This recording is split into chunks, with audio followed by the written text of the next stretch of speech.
Alisher Navoiy o'gitlari.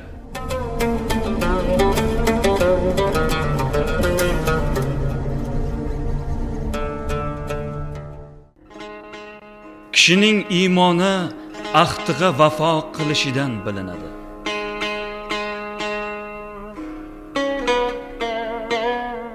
Iymoni aninki kufriga sotir erur, chin nuqta demakka ul kishi qodir erur.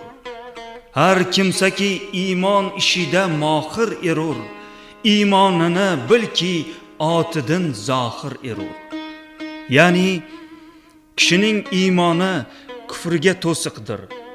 Bunday odam haq so'zni aytishga qodir bo'ladi.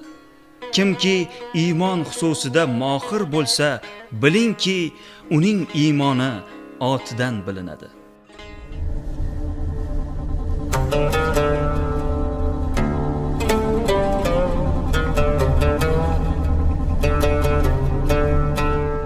Alisher Navoiy o'gitlari.